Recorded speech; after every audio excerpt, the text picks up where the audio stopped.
मैंने आयशा को पहली बार अपनी कज़न की शादी में देखा था। वो आज़ाद कश्मीर की रहने वाली थी और मेरी कज़न की यूनी फेलो भी थी। पहली नज़र में ही मुझे उससे मोहब्बत हो गई।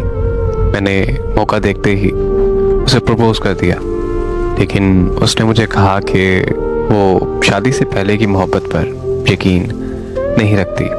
वो मुझसे कहने लगी कि अगर तुम्हें आपको पसंद हो तो मेरे घर रिश्ता भेज दे। तो मैंने कज़न की शादी के फ़ौरन बाद उसके घर अपने माँ बाप को रिश्ते के लिए भेज दिया। तो उसके घर वालों ने हाँ कर दी और इस तरह हमारी मंगनी भी हो गई।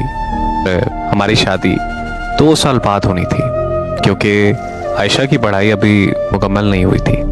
आयशा लाहौर की एक यूनिवर्सिटी से मास्टर्स कर रही थी और हॉस्टल में रहती थी। तो मेरी उससे फ़ोन पर बात होती थी। मैंने उसे काफ़ी दफ़ा बोला कि तुमसे मिलने आना चाहता हूँ, मगर वो मुझे साफ इनकार कर देती थी। मुझे कहती थी कि शादी से पहले मिलना जायज़ नहीं है। उसको ऐसी बातों की वजह से मुझे और भी प्यारी लगने लगी थी। उसे अपनी और अपने घर वालों की इज्जत का बहुत ख्याल था।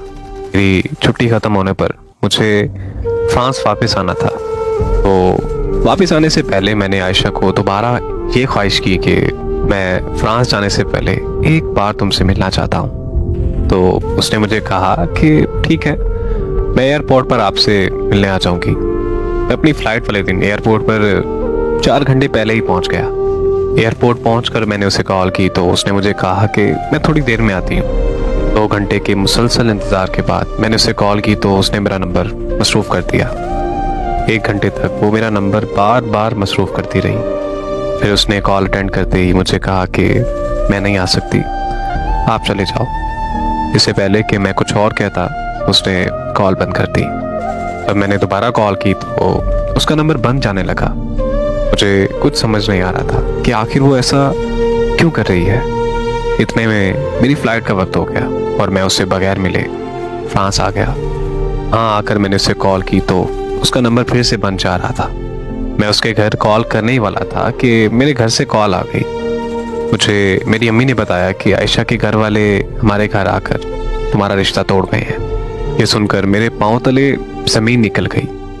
अम्मी ने मज़ीद मुझे बताया कि आयशा के घर वाले ये कह रहे थे कि ये रिश्ता हमारी बेटी को मंजूर नहीं, इसलिए हम ये रिश्ता यहीं ख़त्म करते हैं। मैंने अम्मी की कॉल बंद की और आयशा के घर कॉल की तो उनका नंबर भी बंद जा रहा था। कि लाख कोशिशों के बावजूद भी मेरा राब्ता आयशा और की फैमिली से नहीं हुआ तो मैं फिर से छुट्टी लेकर पाकिस्तान वापस आ गया। वहाँ पहुँचते ही आयशा के घर आज़ाद कश्मीर चला गया। वहाँ जाकर मुझे आयशा के घर वालों ने बताया कि आयशा लाहौर से वापस घर आई थी और तब उसने कहा कि उसे तुमसे शादी नहीं करनी। हमने उससे वजह भी पूछी थी, अगर उसने कहा कि मैं जहर खाकर मर जाऊंगी लेकिन वहाँ शादी नहीं करूंगी, इसलिए हमने आप लोगों के साथ रिश्ता तोड़ दिया। उसके बाद वो 2 दिन घर रही और फिर वापस लाहौर चली गई। मगर फिर हमें पता चला कि वो लाहौर पहुंची ही नहीं। हमने उसे बहुत ढूंढा मगर उसका कुछ पता नहीं है। मैं ये सब सुनकर और भी तकलीफ में चला गया, क्योंकि मेरे अंदर बहुत सारे सवाल पैदा हो चुके थे। क्योंकि आखिर उस दिन वो एयरपोर्ट पर क्यों नहीं आई और फिर उसने अचानक मुझसे मंगनी क्यों तोड़ी और अब अचानक कहाँ गायब हो गई है। मैं अपने इन्हीं सवालों के जवाब जानने के लिए अपनी कज़न से मिलने लाहौर चला गया, जो उसकी बेस्ट फ्रेंड हुआ करती थी और आयशा की यूनिवर्सिटी फेलो भी रह चुकी थी। मेरी कज़न ने मुझे बताया कि आयशा यूनिवर्सिटी में एक लड़के से बहुत ज़्यादा प्यार करती है, मगर वो लड़का आयशा के साथ मुखलिस नहीं था। मैंने ये बात आयशा को समझाई थी कि वो लड़का तुमसे प्यार नहीं करता, मगर वो इस बात को समझने तक वो अपना सब कुछ गंवा बैठी थी। प्रेग्नेंट होने का सुनकर उस लड़के ने आयशा को छोड़ दिया।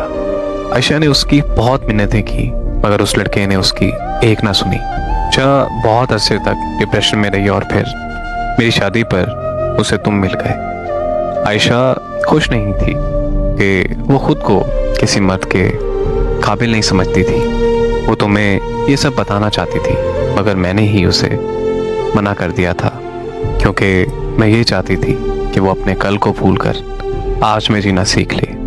अपनी कज़न से आयशा के बारे में सुनकर मुझे बहुत दुख हुआ। पर अफसोस इस बात का था कि मेरी कज़न को भी नहीं पता था कि अब आयशा ने ऐसा क्यों किया और वो कहाँ है। मेरी कज़न से मुलाकात के बाद मेरे अंदर की बेचैनी और ज़्यादा बढ़ने लगी थी। मैं अपने घर आया तो पता चला कि लोग तरह तरह की बातें कर रहे हैं। सबने मान लिया था कि आयशा किसी लड़के के साथ भाग गई है, मगर मेरा दिल ये मानने के लिए तैयार था ही नहीं, क्योंकि वो हमेशा अपनी फैमिली की इज्जत को लेकर बहुत ज़्यादा फिक्रमंद रहती थी। आखिर ऐसा क्यों हो गया? उसने किसी की इज्जत का सोचा ही नहीं। मैंने उसके साथ एक वक्त गुजारा था तो मुझे कभी नहीं लगा था कि वो मुझे पसंद करती है, बल्कि मुझे पूरा यकीन था कि वो मुझसे प्यार करती है। मैं ये सब सोच सोच कर पागल होता जा रहा था। फिर मैंने अपनी कज़न को कॉल की और ये कहा कि मुझे उस लड़के का एड्रेस या नंबर चाहिए जिसने आयशा को धोखा दिया था। मगर मेरी कज़न ने मेरी फ़ौरन कॉल काट दी और फिर मेरी कज़न ने थोड़ी देर बाद मुझे कॉल करके अपने घर बुलाया। मैं अपनी कज़न के घर लाहौर गया था। हाँ, आयशा भी मौजूद थी। आयशा को देखकर मेरी जान में जान आ गई। फिर आयशा मेरे पाँव में बैठ गई और मुझे कहने लगी कि मुझे माफ़ कर दो, मैंने तुम्हारे साथ बहुत गलत किया है।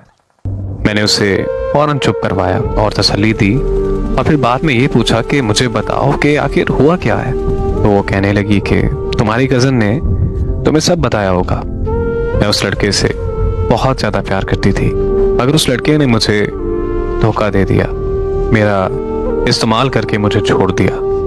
मैं हर रोज़ उसे याद करके रोती रहती थी। मुझे लगता था कि मेरी ज़िंदगी अब ख़त्म हो चुकी है। फिर पता नहीं तुम कहाँ से मेरी ज़िंदगी में आ गए। मुझे इज़्ज़त दी, मुझे बहुत सारा प्यार दिया, मुझे जीना सिखाया।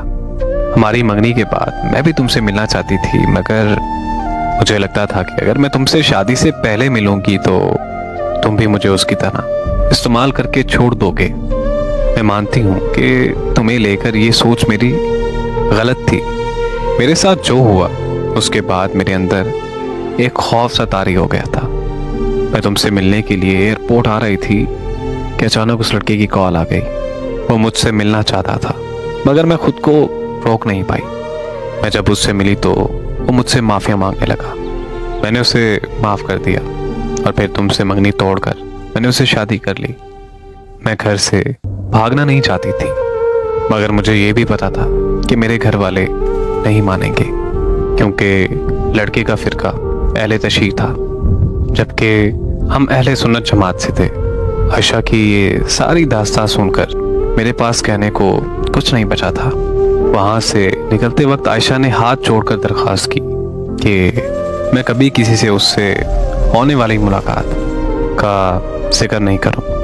आयशा से मिलकर मुझे इश्क से और आयशा से बेहद नफरत हो गई थी। फिर मैंने 1 महीने के अंदर घर वालों की मर्ज़ी से शादी कर ली और अपनी बीवी को लेकर फ्रांस वापस आ गया। मगर मुझे अंदाज़ा नहीं था कि जिस मोहब्बत का मैं इख्तिताम कर आया हूँ उस मोहब्बत का अंजाम अभी बाकी है। 3 महीने बाद मेरी कज़न की कॉल आई और उसने कहा कि आयशा तुमसे बात करना चाहती है, मगर मैंने अपनी कज़न से यह कहकर कॉल बंद कर दी कि मुझे अब उससे कोई बात नहीं करनी। अगले दिन फिर कज़न की कॉल आ गई और उसने कहा कि मैं उसकी ये कॉल सुनते ही पाकिस्तान के लिए रवाना हो गया। कज़न ने मुझे कॉल करके बताया कि ये सच है कि आयशा की ज़िंदगी में एक लड़का आया था जो आयशा को प्रेग्नेंट कर छोड़ गया था, मगर वो लड़का आयशा की ज़िंदगी में दोबारा कभी नहीं आया, बल्कि जिस दिन आयशा ने तुमसे मिलने एयरपोर्ट पर आना था उसी दिन आयशा को पता चला कि उसे कैंसर है और उसकी कैंसर की आखिरी स्टेज चल रही है। उस दिन मैं आयशा के साथ ही थी। वो बहुत रोई, मगर अपने लिए नहीं, तुम्हारे लिए, क्योंकि वो जानती थी कि तुम उसकी मौत का सदमा बर्दाश्त नहीं कर पाओगे। आयशा को कैंसर अबॉर्शन ठीक ना होने की वजह से हुआ था। अबॉर्शन के बारे में किसी को पता ना चले, वो सब कुछ छोड़कर मेरे घर आकर रहने लगी। और तुमसे आयशा ने सच इस वजह से छुपाया कि तुम्हारी जिंदगी खराब ना हो। वो इस बात पर बहुत रोई है कि तुम उसे आखिरत में भी नहीं मिल सकोगे, क्योंकि वो खुद को दोज़ख का हकदार समझती है। मेरी कज़न ने मुझे बताया कि मैं ये सब तुम्हें बताना चाहती थी, मगर उसने कहा था कि जिस दिन तुमने किसी को कुछ बताया कि उसी दिन मैं तुम्हारा घर छोड़कर चली जाऊंगी। लेकिन अब वो अस्पताल में अपनी ज़िंदगी की आखिरी सांसें ले रही है। शायद अब उसके घर वापस आने की उम्मीद भी ख़त्म हो गई है। इसीलिए मैंने आज सबको सच बता दिया। तुम्हें इसलिए बता रही हूँ कि वो तुम्हारा नाम बार बार ले रही है। हो सके तो उसके जाने से पहले उससे आकर एक बार मिल लो। इसीलिए मैं फौरन पाकिस्तान के लिए निकल पड़ा था, मगर अफसोस कि मैं उसका आखिरी दीदार नहीं कर सका, क्योंकि मेरे पहुंचने से पहले उसे दफना दिया गया था।